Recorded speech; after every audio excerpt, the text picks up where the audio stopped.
Well, yes, as soon as the stroke happened, I was really positive, confident I would recover. After a few months, around 4 or 5 months, I had really a bad time. Really, I struggle emotionally. I felt that I could not see the light at the end of the tunnel. Mm. I started having a little bit self pity to me. I started comparing myself to the others, and it Mm. was really dark. Honestly, I was really dark. Well, I'm still recovering probably from that Yeah. time. Slowly, Mm. slowly, I changed my mood. I try to see the things different way, and from there, I'm trying to be positive. Honestly. This is the Recovery After Stroke podcast with Bill Gassiamis, helping you navigate recovery after stroke.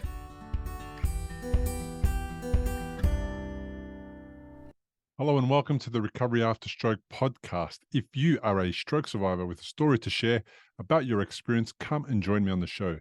The interviews are not scripted. You do not have to plan for them. All you need to do to qualify is be a stroke survivor or care for someone who is a stroke survivor, or you are one of the fabulous medical people that help stroke survivors. Go to recoveryafterstroke.com/contact, fill out the form, and as soon as I receive your request, I will respond with more details on how you can choose a time that works for you and me to meet over Zoom.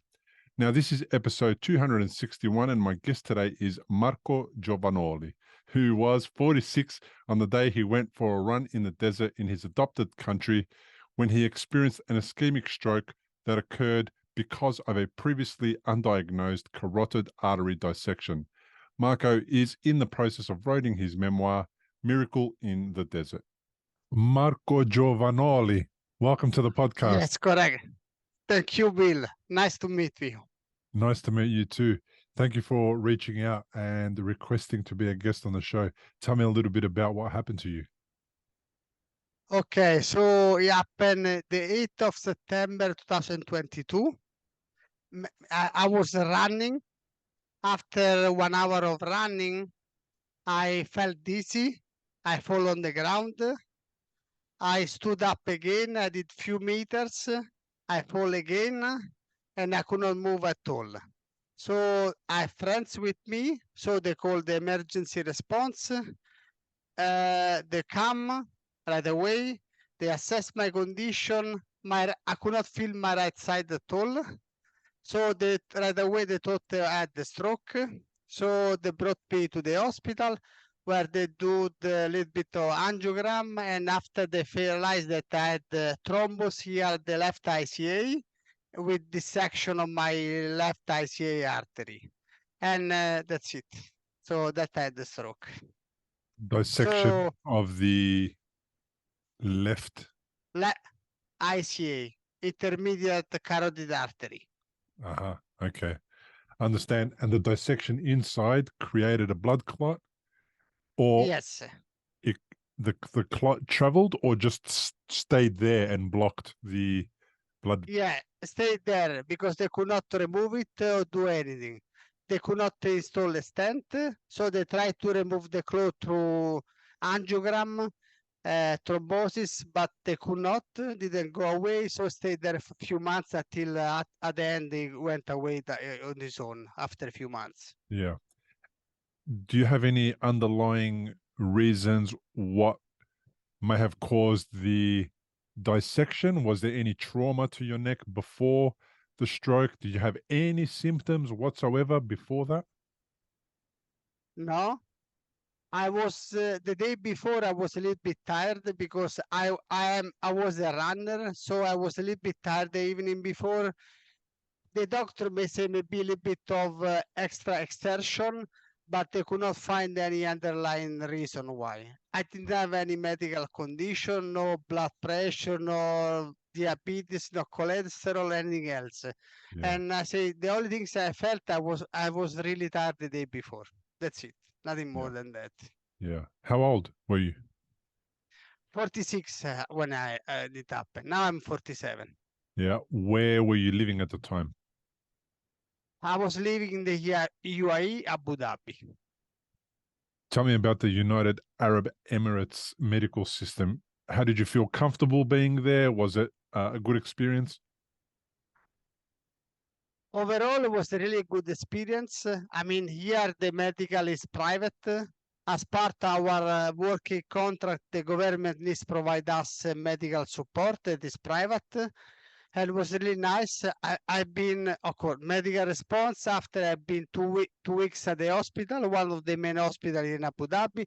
And after I spent 3 months at one of the rehabilitation center here in Abu Dhabi. And I had really great experience all 3 events, I have to say. It's really nice. They are really friendly. I mean, of course, most of the doctor that works, of course, are not from the UAE, are mainly from the east and west of the world, but it was really nice for me, the experience that with them. Yeah. Of course, I don't recommend anyone to go through this one, but says that was really nice. Yeah, of course, we don't recommend it for anybody. But many people find themselves in this situation. Now, you're an Italian living in the United Arab Emirates. You moved there for work or for family reasons? For work. I moved here 10 years ago for work. Uh-huh. So you are very comfortable with living in the United Arab Emirates. You're quite familiar with what happens there, how it works, and all the things that you need to know to sort of get around. Yes. Yeah. And also I have a lot of local friends as well, so it was nice to handle everything here. Yeah. What kind of work do you do, Marco? I'm an aeronautical engineer, so I work for one of the major airlines here in the UAE. Uh-huh. Okay. So that's interesting. How does the stroke impact you when it comes to work? How long did it take you to transition out of your recovery back to work? Has that happened yet? Yes, after 5 months, I went back to work. Luckily, I work at the office. I don't work anymore on the aircraft. I stopped working on the aircraft many years ago. So I work in the office. I lead the team of 20 people. So my work is mainly typing on the computer. Of course, now I don't have my right side doesn't work yet, so I'm typing only with my left hand. And plus, I have everyone supporting me. So after 5 months, I went back to work. Of course, I had a little bit of trouble to get used to go back to work after 5 months. Especially, I didn't have problem with my cognitive function, but mainly was get too used to go back there. And of course, adapted, I had only one left, and most of my work is not really perfect yet. So it took some time. Now, okay, across almost 11 months, I'm much more confident that. So leading a team of 20 is difficult under normal circumstances. There's a lot of organization, a lot of planning. What were some of the things that you struggled to do? Well, I was always someone that likes to do things on his own. So what I had to change mostly was try to delegate as much as possible. I have to learn to delegate as much as possible. Because when you have 20 people, like I say, it's not easy. And we interlink on a larger scale of an airline. So we had a lot of nice things to do with many other department as well. So I had to learn how to delegate as much as possible, how to not to do what I was not supposed to do. Focus only on my main task. Yeah. Was that easy? Doesn't sound like it. No, it wasn't easy at all. I'm still struggling a bit day to day, but slowly. Good things I have a lot of good friends at work as well, so they help me also to transition to this different mentality. What stops you from delegating? Do you think it's that you don't have faith in your colleagues' ability to do the work the way you want it done? Or is it that you're somebody who prefers to have control? Did you learn something about yourself that perhaps you weren't aware of in that moment where you now are back at work and you have to delegate? You can't not delegate anymore. Well, definitely, I like to do the things on my own way. But of course, like you said, I learned that to trust people more. I trust people also before the stroke, but definitely I start trusting even more now. Yeah. Because I have to accept also the way they do. Of course, they will never do the way I did things, but it's still okay also the way they do. I accept what they do. So I've definitely learned that people still can do their own way, and I can like them on their way. You can get the same It's not result. easy. Yes, the important is the result at the end. At the Yeah. end of the day. Yeah. For It's me, it can be different, but it's okay.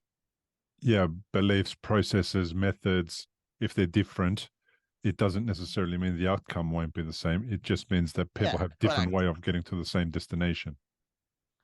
Correct. Yeah. It's like an aeroplane, Marco. You go into an aeroplane, there's many aeroplanes that can take you to Athens airport or Napoli or Rome or wherever. It's many airplanes that can take you there, different directions, different flight altitude, different type of aircraft. But if I want to get there, there's a lot of options. Yes, the same. Yeah, more or less the same. Yeah. Correct. I understand.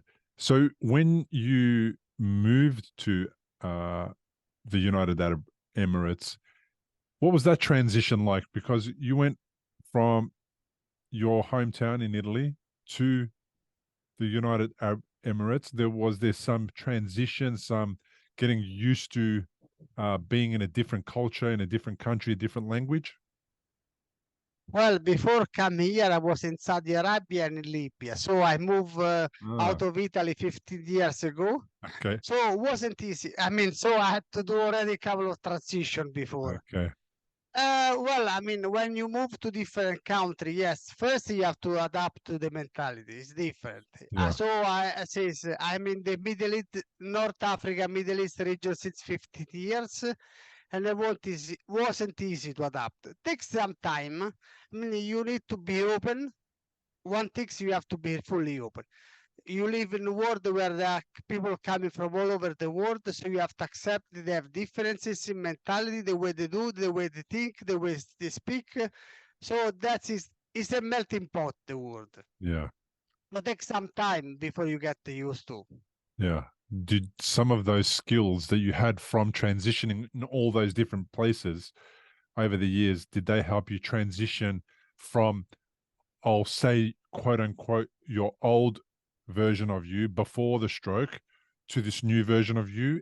Is it a similar type of transition, or is it something different? Well, it's somehow similar, basically, because you start from somewhere, you have to move to someone else that you were not.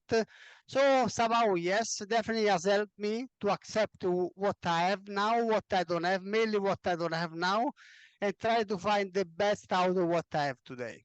Yeah. And what don't you have now? Well, I don't have my right side. Mostly my right side doesn't work. Yeah. I have still a bit of problem when I speak, the muscle here on the right side of the cheek. I can still feel when I speak. I think I feel that sometimes I miss some words. And I don't know if everyone can absolutely understand what I'm saying because of my muscle here on the right. And what I don't have, well, I was a runner before, so Yeah. I miss running. I miss cooking because I was cooking, although I cook only with one hand. But of course, with one hand only is not the same like two hand.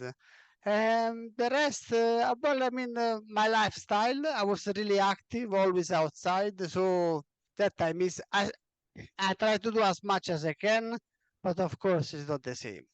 Yeah. And of course, like I say, I miss typing with two hands because also I was a little bit of programmer at that time before. So not able to type, only to type with the left hand, one key, one stroke at a time is not easy. Yeah. I understand. So with your deficits on your right side, are you able to walk? Where is the walking at? yes, I walk beside where I live. There is a canal because I'm close to the sea. So I walk along the path. Now, of course, now it's too hot here outside. So now I'm transitioning indoor. So static bike and treadmill. And this winter, hopefully, I will go back to walk outside. Outside, it's very hot. How hot is it there? Well, now we are around 40, 45. With humidity very high, around 80, 90% of humidity, Do you find the weather affects you differently now after the stroke than it did before the stroke? Well, I feel the heat much more now compared to early, and also the cold. Like when I'm on the office with air conditioner, I feel the right side become a little bit numb because of the air conditioner really cold. So they both sides they affect me. I think the extreme they are not good at all. Yeah. The 40 degrees Celsius is equivalent to 104 degrees Fahrenheit. For people listening who are not in countries that use Celsius, and then 80% humidity must be really draining. I can't imagine what that's like. We don't get that very often here in Melbourne, in Australia. But does that drain you? What does that do? How does that impact you? Does it change the way you're able to use your brain and your cognitive function? Do you notice deficit getting worse? Well, drains you completely. You don't feel energy anymore. It's drained you completely. Left you as if you are a battery completely empty. Yeah. And with the time, if you walk for a long time, basically you don't have energy anymore. Yeah. Did you, in the running phase of your life, when you were very active and running, obviously, are you avoiding running during the day? When are you doing your running in the UAE? Well, we're running early in the morning, around 4 or 5 o'clock in the morning. That early? That's when I got my stroke. I got the stroke at 6 o'clock in the morning. Uh-huh. And you have to get up at that time so that you can run in the cooler temperatures. Yes. I mean, evening is still really warm, so only ways to do it really early in the morning before the humidity comes up. Are you getting any sleep? If you're running at 4 and 5 in the morning, are you getting any sleep? Well, you go early in the bed. Maximum 9:30 you are asleep in the evening. If you want to keep this cycle. Yeah. And is that a cycle that you kept for a long time? Was that something that you did every day with all of the same people? Yes, most for 3 years I did every day with the same amount of people. Yeah. Do you feel that your fitness and your health has helped you with the stroke recovery? Has it been a benefit to have done all of that exercise and fitness beforehand? Well, I think so. Also, the doctor said definitely because I was active, I was in good shape, so they say they will help. I feel that it helped a lot. Of course, the muscle on my right side are completely gone. My right leg is more a fettuccine than leg at the moment, but definitely has helped. I mean, I can endure exercise definitely more than what I still can do, not the same like I could endure before the stroke, but I can walk few hours at the moment. So I'm trying to build my stamina back one day at a time. Yeah. So it sounds like you're keen to become active again and physically fit again. Have you transitioned and tried some other sports like riding a bike with, say, 3 wheels at the with the additional wheels at the back for balance? No, I didn't try. I'm doing static bike indoor, but yeah, some friends actually suggest me of the tricycle to try. That could be an option in the future. Because I went back to the pool as well with the float, but because I say my right side doesn't work, so especially the arm is not easy, so I try to use as much as possible my leg to swim. And yes, definitely I want to try something different as well and see how they go. Yeah, fantastic. With your mood and your emotional state, was that impacted? You seem very upbeat, very positive. You seem like everything is going to be okay. Did your mood and your personality get impacted in any way that was negative or not your normal self? If you've had a stroke and you're in recovery, you'll know what a scary and confusing time it can be. You're likely to have a lot of questions going through your mind. Like, how long will it take to recover? Will I actually recover? What things should I avoid in case I make matters worse? Doctors will explain things, but obviously you've never had a stroke before. You probably don't know what questions to ask. If this is you, you may be missing out on doing things that could help speed up your recovery. If you're finding yourself in that situation, stop worrying and head to recoveryafterstroke.com, where you can download a guide that will help you. It's called 7 Questions to Ask Your Doctor About Your Stroke. These 7 questions are the ones Bill wished he'd asked when he was recovering from a stroke. They'll not only help you better understand your condition, they'll help you take a more active role in your recovery. Head to the website now, recoveryafterstroke.com, and download the guide. It's free. Well, yes, I as soon as the stroke happened, I was really positive, confident I would recover. After a few months, around 4 or 5 months, I had really a bad time. Really, I struggled emotionally. I felt that I could not see the light at the end of the tunnel. I started having a little bit self-pity to me. I started comparing myself to the others, and it was really dark. Honestly, it was really dark. So it took like 1 month. Well, I'm still recovering probably from that time. Slowly, I changed my mood. I tried to see the things different way. And from there, I'm trying to be positive, honestly. But I had a really bad time, I have to say. I think roughly 1 month I had. Yeah. It's part of life, isn't it? I mean, you're going through something completely Yeah. different. It's changed you. There's a lot of adjustment. Your identity is being impacted. You're not able to work straight away. So it's definitely giving you a bit of a hard time, and you notice that you had about a month of a dark time. Did you reach out to anyone for some assistance or for some help with that? Yes, I had the professional help, so I contacted a psychologist, I had some session with a psychologist. My life companion, she helped me. She also helped me to go back to the faith, because I lost faith many years ago. So I actually regained faith these years. I really try to look the life to a different perspective. I really changed the way to be. I mean, I look also to back. I went back to study because I lost study for a long time. So I went back to study, learn things, new things, and I started enjoying life. I started enjoying my family, my friends, whatever I had. I tried to do whatever I could do. Anyhow, whatever limitation, say I went back to cooking also with one hand, and slowly, I think I'm really in good shape at the moment.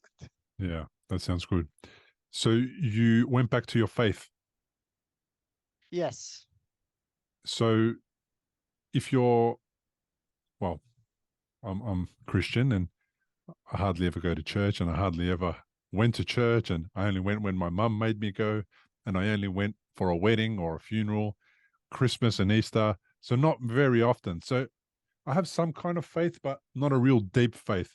Is that the sort of faith that you used to have, and has it deepened since then? How did your relationship with your faith evolve and change? Yeah, definitely was like you said. I was the same like you. Probably even less than what you said. Not even funeral or wedding I would have gone. Definitely I've changed the way that I start praying more. I start thinking that they can help. Actually, praying helps a lot, helped me to be more positive and for self-confident. I mean, it was a praying, but also was a self-talk to myself. Okay, self-talk to yourself. What kind of things are you saying to yourself? I try to be positive to myself. I try to talk love to myself, like to say that my arm will move, that I was recovering. I will be. I was telling me that I'm a runner, and I'm also an author, because like I wrote you, I'm writing a book about my story. Yeah, I love that. So what you're doing is you're telling yourself that you are still a runner, even though you're not running at the moment. You are not letting go of that part of your identity. Yes, correct. I'm saying that I can use my right hand. I say that I can jump. I say that I can move my right wrist, and everything is going to be fine. Mm-hmm. Now, with your right side, is it that you also have foot drop, or is it that you have that's stopping you from running at the moment, or is it that you have other deficits? Which is the deficit that's specifically stopping you from running? Basically, my hip flexor, I don't have hip flexion and knee flexion enough to raise. I have foot drop, but mainly hip flexion and knee flexion. They don't have enough to allow me to raise the foot to clear the ground. I can probably jog a few meters, but not more than that one. Uh-huh. Okay. So do you think your faith is part of the reason why you've had this level of sort of approach, your approach to your identity, and that do you think that faith had helped you bridge that gap so that you can remain a runner even though you're not running? How did that happen? What role actually does your faith play in the recovery and in your identity? Well, definitely helped me the faith helped me to figure out that I have to look at the positive side of the event, that things can always go well. And whatever we do, we have to believe in ourselves and our entity. I think we have to be our own hero sometimes. We have to be our own hero. Yes. Yeah. So faith in a higher purpose, in a higher being, is also faith in ourselves. It's one in the same. Are they combined in your mind? Yes. Yes. I mean, when you believe in something, first you have to believe in yourself. Otherwise, you don't believe in something else. Yeah. I tend to agree. I think that's very similar. That's my experience with faith. Now, I don't go to the church more often.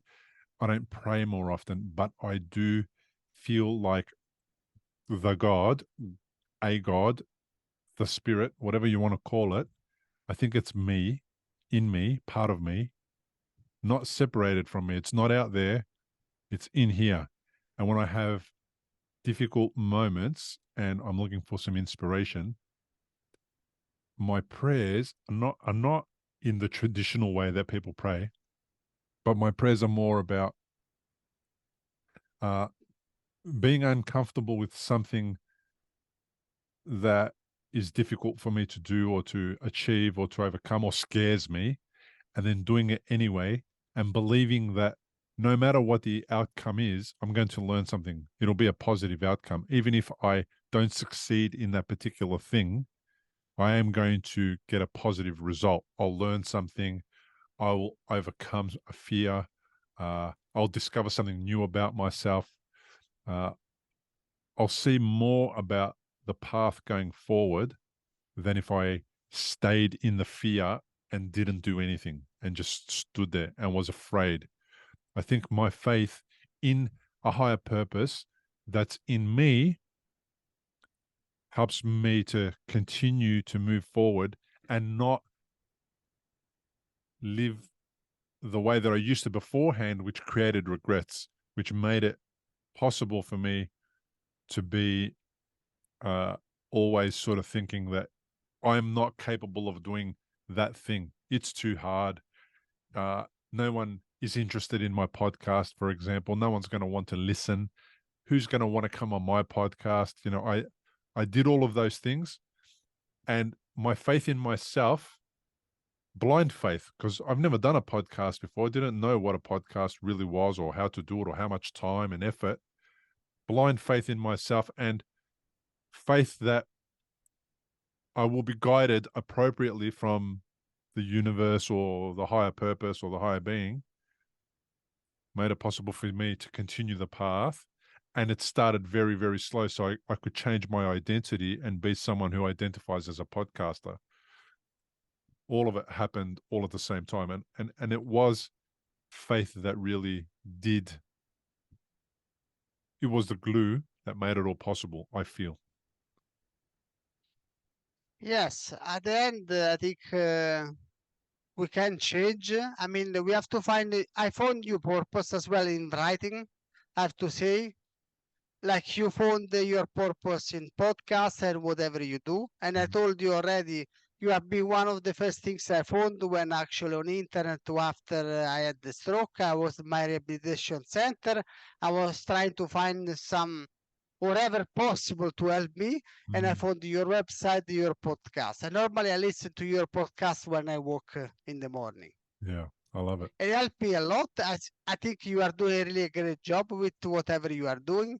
I think it's really helpful to people like me, and I am sure of many other peoples.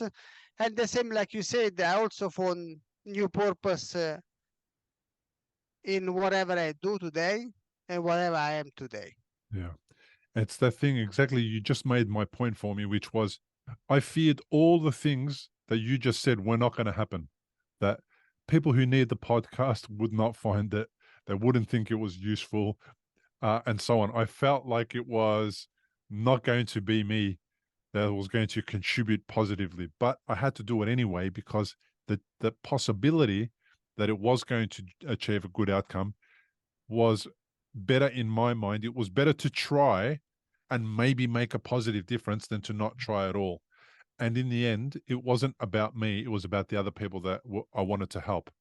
It started off about me because, like you, I was looking for support. I was looking for people to be inspired by. I was looking for people to teach me and to learn from, but I never had them. Well, when it happened to me in 2012, there was nobody doing podcasts and all this kind of stuff. I was really stuck. So I decided to do it myself so I can be that person for me, and then I could bring people on who I would learn from.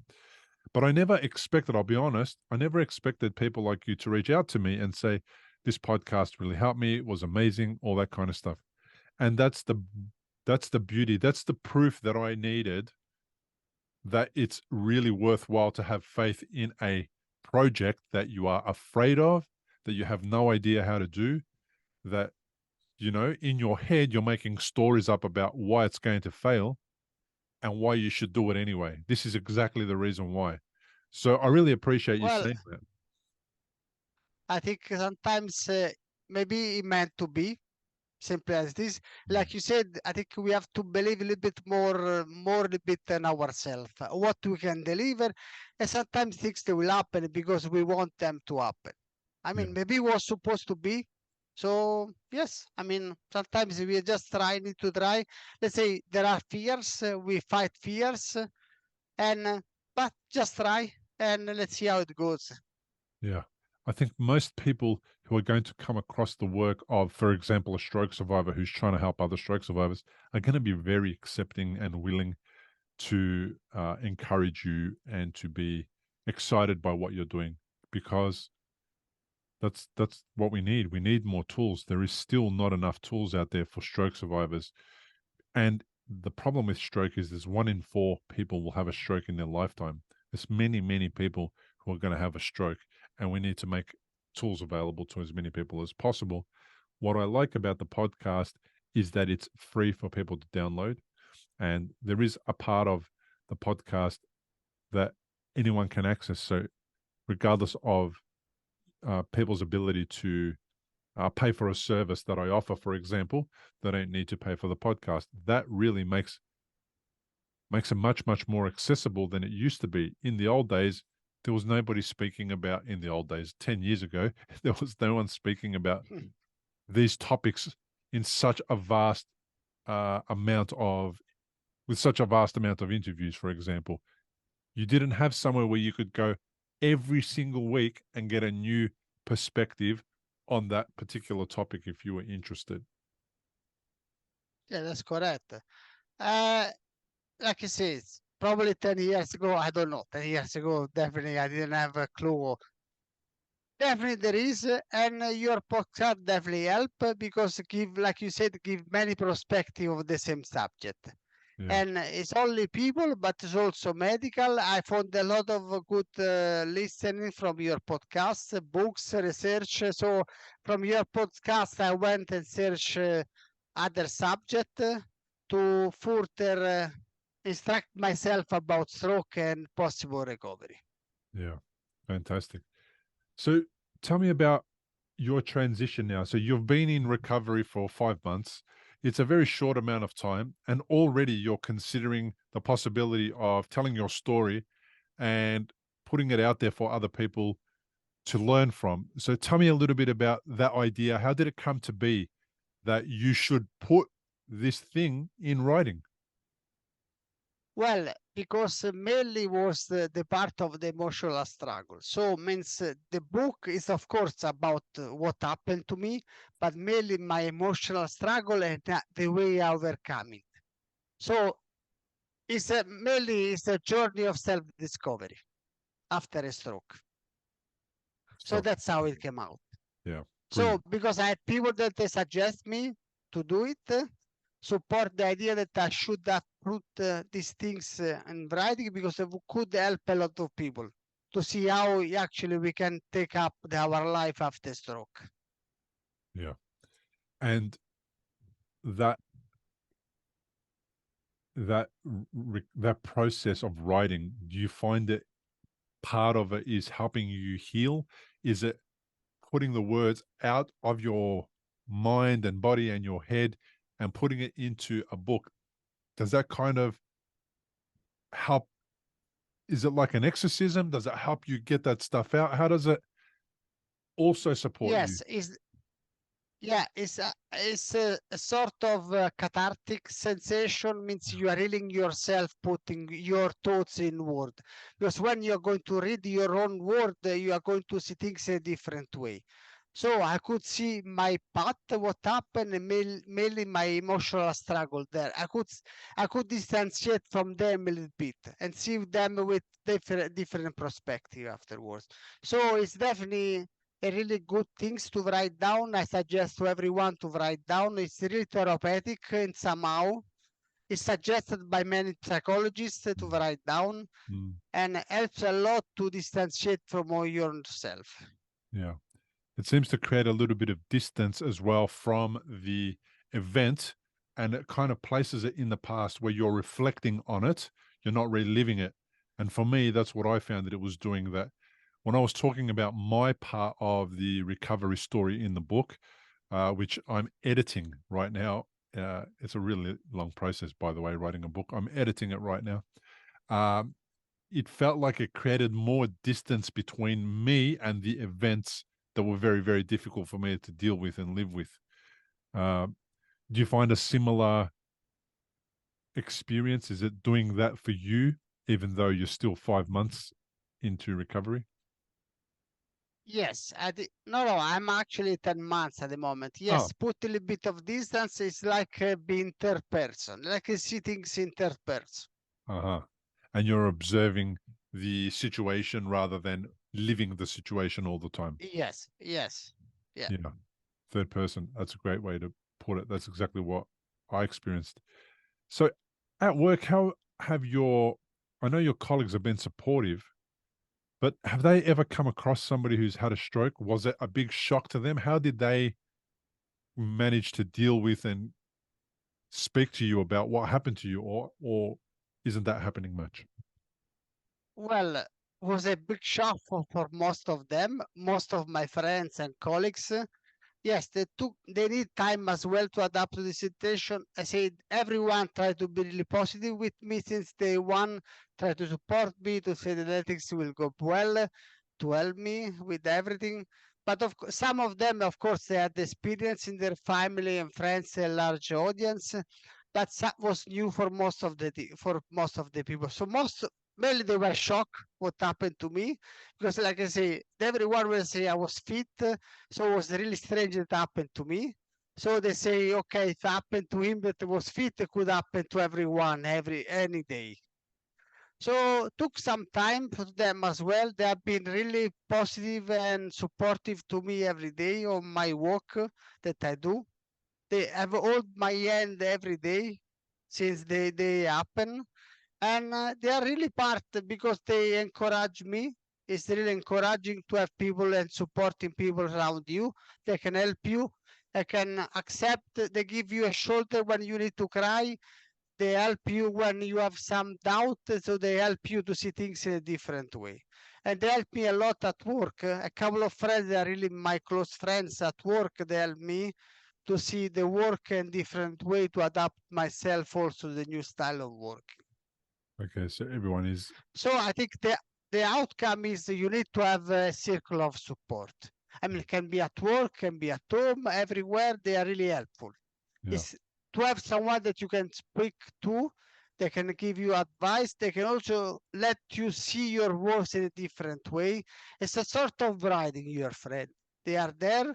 You can speak with them and they can assess what you are telling, so they can tell you if you are saying good or bad, or maybe you are not absolutely 100% on the right track. Yeah.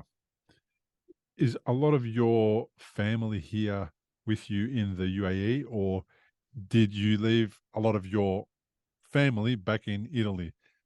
Who do you live with at the moment? Well, I'm separated from Italy, so I live at the moment with my current life companion. So my son is studying abroad. He's at the university in Holland at the moment. And I don't have actually except my friends, my life companion. I have no one here. So as soon as the stroke happened, my sister came. Also, my ex-wife came to support me for the first 2 weeks, and after that, my parents came from Italy. They have been with me 6 months before they went back to Italy, because after the summer started here, so they went back to Italy, and I was confident to continue my life with my life companion here at home. Yeah, So that's it. that's So at the amazing. moment, yes. Yeah.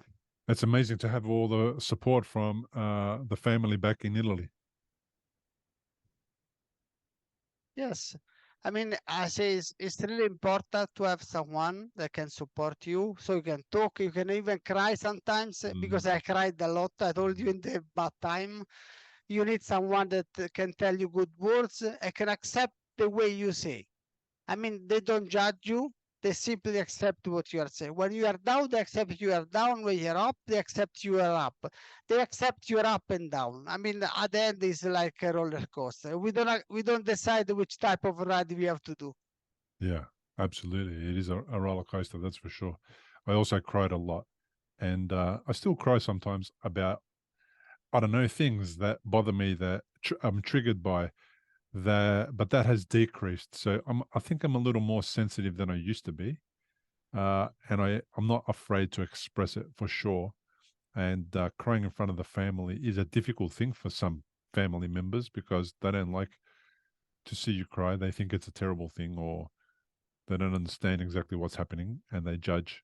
They judge the crying. They don't judge me necessarily, but the crying makes people uncomfortable. Um, but that's okay. Most people get over it. So your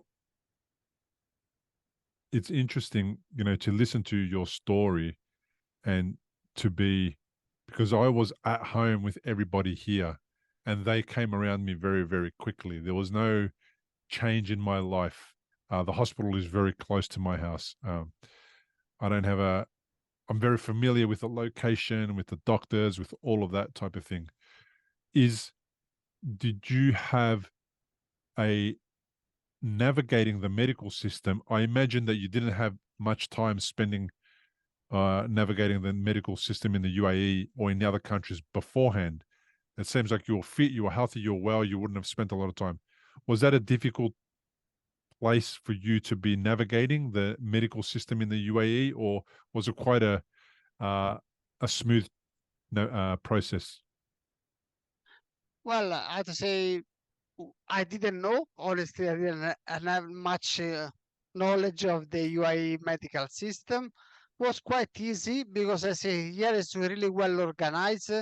So they tell you everything in advance. I'd say I have good people with me around me that help me to come up with the right decision for me as well, to help me to take the right decision for me. That's why also I didn't decide to go back to Italy to do rehabilitation. I did it here Yes. Okay. How? because the level of service is definitely higher, unfortunately. Okay. You're still a Italian citizen. Yes, I am. Yeah. Okay. So it would have been very easy for you to go back there, settled in, uh, for example, maybe with your parents, etc., and go through the process of rehabilitation there. But it was not necessary. You were already in good hands. Yes, that definitely. So I decided to be here because I was really in good hands already, and my life is here. So I thought, why to go back to Italy to do what? I mean, Yeah. also in Italy, I have to go through the public system and so forth. So I prefer to be here in the UAE, Yeah. where it was covered by the insurance. So it's okay. It's actually better. I mean, I could not have get the same level of support that I got here. Your parents would be a Very similar. nutshell. Yeah, in a nutshell. Yeah, your parents would be a similar age to mine. I imagine they're in their 70s. Yes.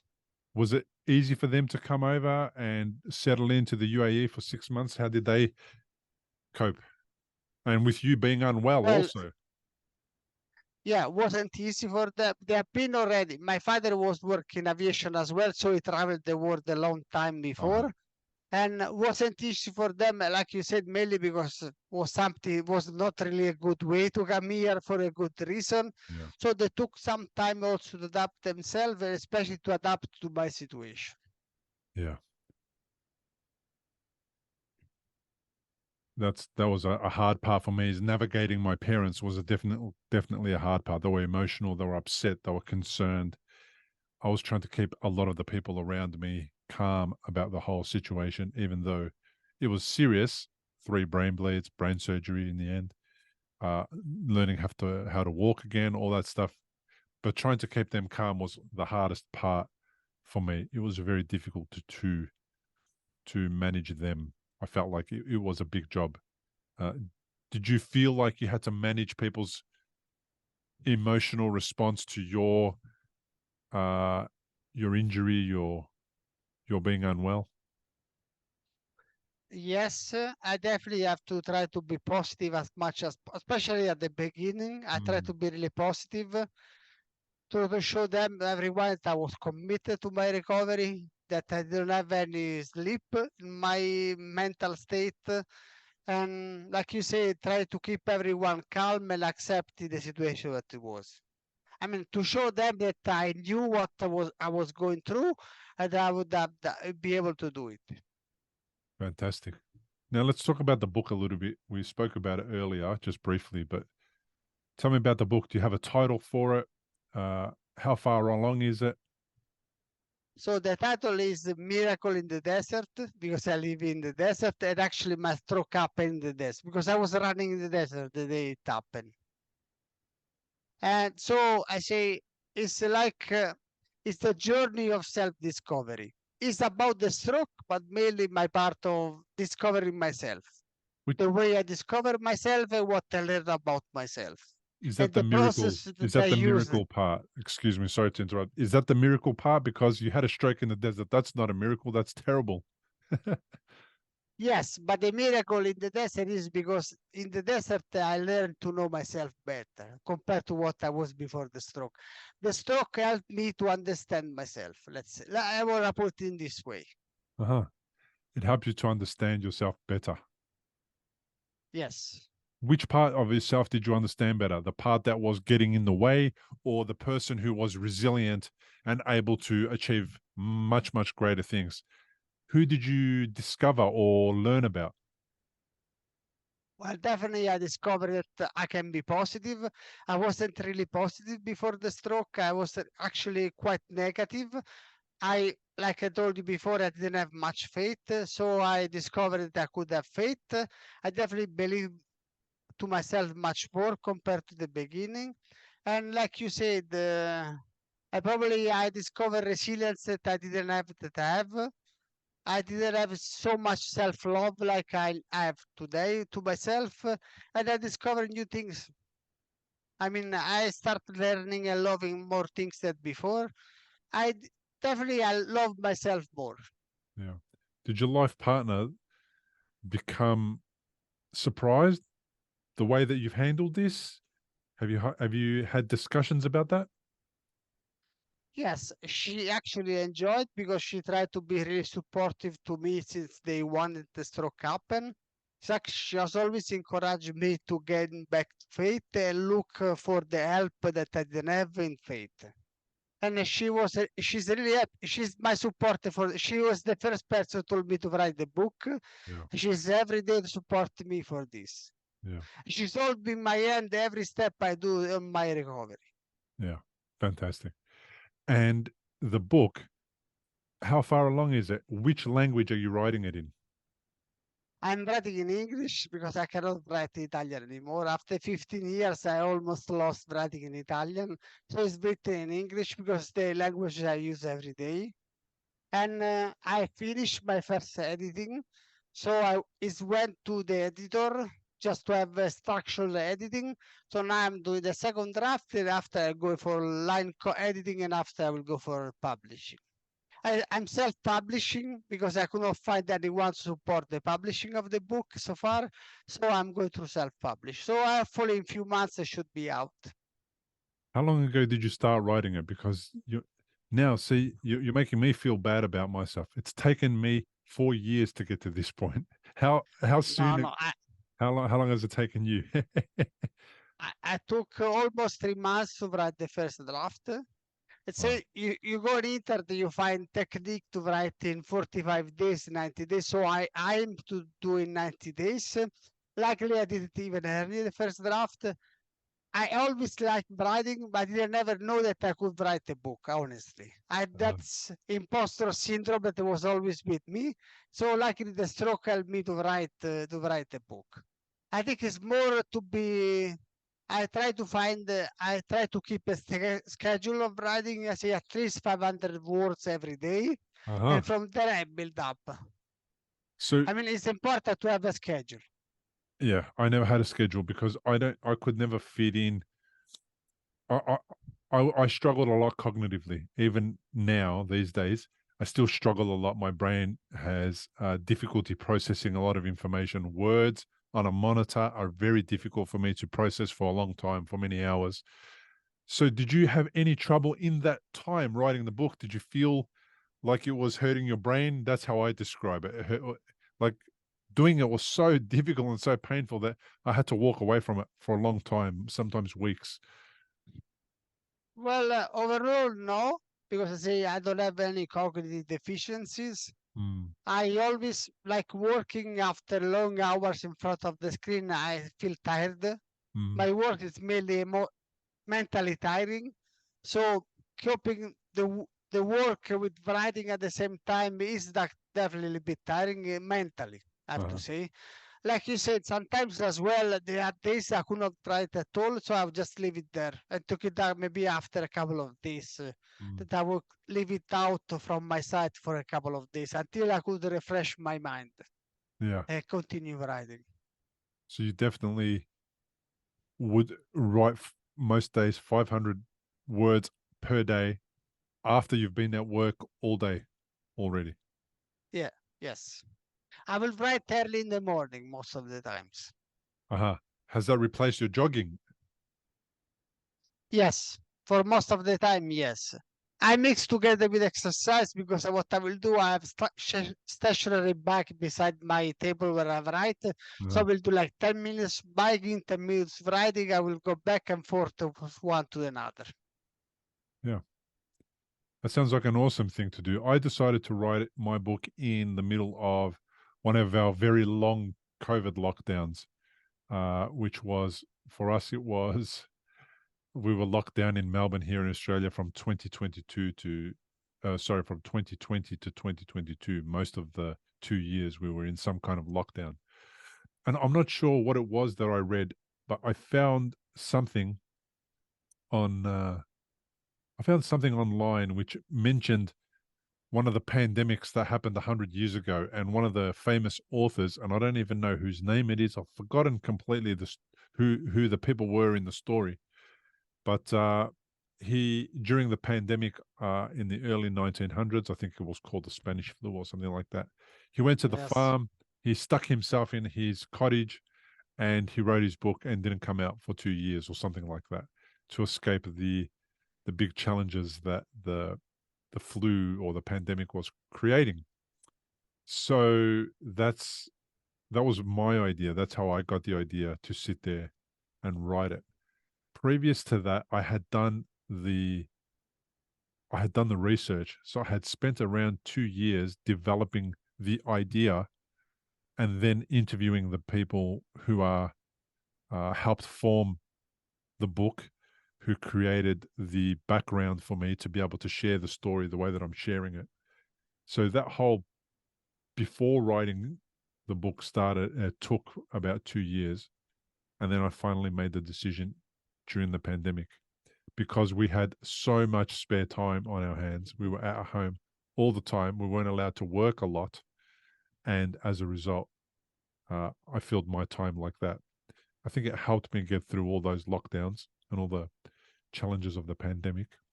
And when we went back to work finally, the book took a back seat because we were back at work and there was less time in the day. And that's when I found it really difficult to write, because I had already been to work for the day, very tired, fatigued, and then I had to write. And I didn't like what I was writing. And I had to redo it a lot of times. So it was one of the hardest things I've ever had to do. It was really, really hard writing this book. Well, definitely it's not easy writing. I actually, I told you already, there have been days that I had to leave the book away from me because I could not write a single word after another. So I will take it away. It's not easy. Takes a lot of commitment, I guess. I mean, that is a memoir. Mine is a memoir.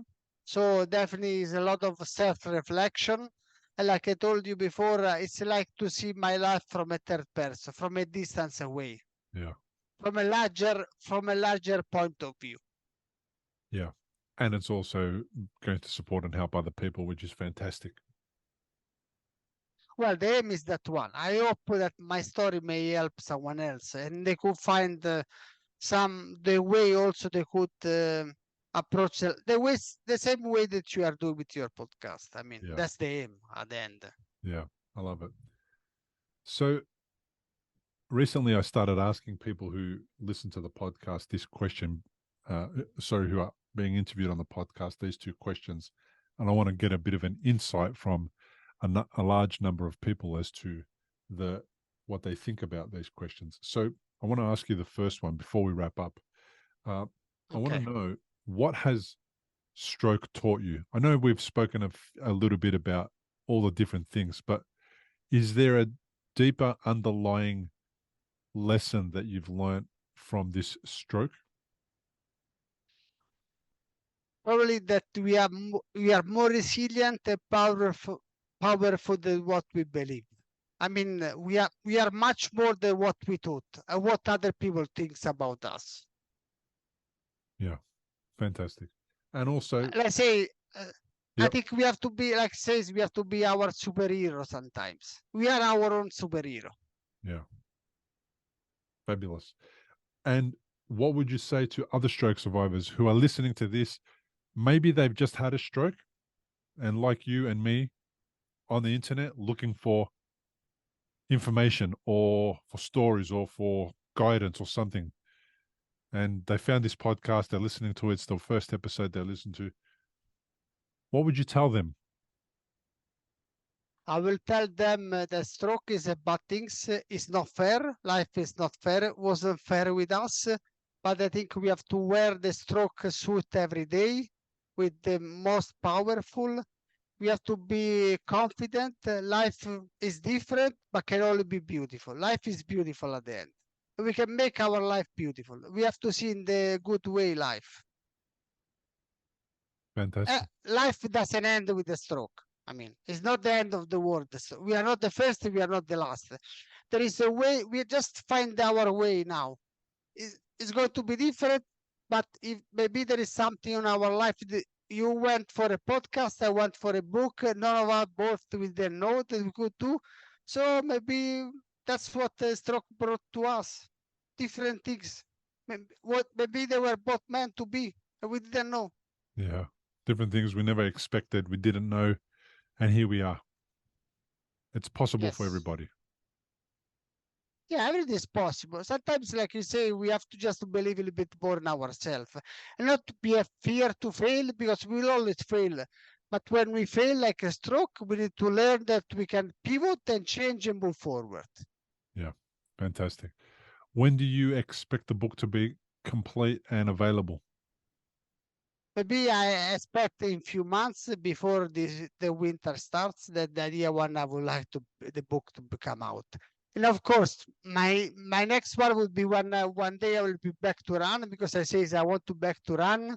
I've run in my mind I'm going to run because I wanted to run an 100K ultra marathon. So that's the aim. So maybe that will be the second part of the book one day, maybe a few years time when they will happen. Why not? I interviewed some stroke survivors, one of them very early on in the podcast who ran a marathon with foot drop, Donna Campisi. She's a person from Melbourne who I've met here who had the stroke. And it took her some time, many years, because she was a child when she had a stroke. She was 8 years old. But eventually, in her adulthood, in her 40s, she did some training and she got to the point where she ran a 40-kilometer marathon. And she wrote a book about it called The Unlikely Marathoner. So it's a fantastic idea that you have there to write your second book after you run the marathon. I also interviewed an ultra marathon runner who started ultra marathon running after his stroke. Now, he doesn't have the type of deficits that you and I described or discussed, but he is running ultra marathons after the stroke, sometimes 70 kilometers in a marathon, sometimes 80 kilometers, just ridiculous amounts of kilometers. I just can't understand it, actually. I can't even say the words. It's so unbelievable to me. So if they have done it, absolutely, you're going to be able to somehow overcome it and do it and get there. Yeah, I also speak with some people that did it after a stroke. They had some deficiency like mine. Everyone told me that after a few years, you adapt, your body get a little bit looser, and you basically compensate some of the deficit and you find your way to run. So I hope in a few years' time I will be able to run again, so I can actually go to that path as well. Well done, man. Marco, thank you so much for reaching out and being my guest on the show. Thank you, Bill. It was really a pleasure to join you the show, and I say goodbye, ciao to everyone. Thanks for joining us on today's episode. To learn more about my guests, including links to their social media and other pages, and to download a full transcript of the entire interview, please go to recoveryafterstroke.com/episodes. If you would like to support this podcast, the best way to do it is to leave a 5-star review and a few words about what the show means to you on iTunes and Spotify. If you're watching on YouTube, comment below the video. I always respond to all the comments on the YouTube videos. Like this episode, and to get notifications of future episodes, subscribe to the show on the platform of your choice. Thanks again for being here and listening. I really appreciate you. See you on the next episode. Importantly, we present many podcasts designed to give you an insight and understanding into the experiences of other individuals. Opinions and treatment protocols discussed during any podcast are the individual's own experience, and we do not necessarily share the same opinion, nor do we recommend any treatment protocol discussed. All content on this website and any linked blog, podcast, or video material controlled this website or content is created and produced for informational purposes only and is largely based on the personal experience of Bill Gasiamis. The content is intended to complement your medical treatment and support healing. It is not intended to be a substitute for professional medical advice and should not be relied on as health advice. The information is general and may not be suitable for your personal injuries, circumstances, or health objectives. Do not use our content as a standalone resource to diagnose, treat, cure, or prevent any disease for therapeutic purposes or as a substitute for the advice of a health professional. Never delay seeking advice or disregard the advice of a medical professional, your doctor, or your rehabilitation program based on our content. If you have any questions or concerns about your health or medical condition, please seek guidance from a doctor or other medical professional. If you are experiencing a health emergency or think you might be, call 000 if in Australia, or your local emergency number immediately for emergency assistance, or go to the nearest hospital emergency department. Medical information changes constantly. While we aim to provide current, quality information in our content, we do not provide any guarantees and assume no legal liability or responsibility for the accuracy, currency, or completeness of the content. If you choose to rely on any information within our content, you do so solely at your own risk. We are careful with links we provide. However, third-party links from our website are followed at your own risk, and we are not responsible for any information you find there.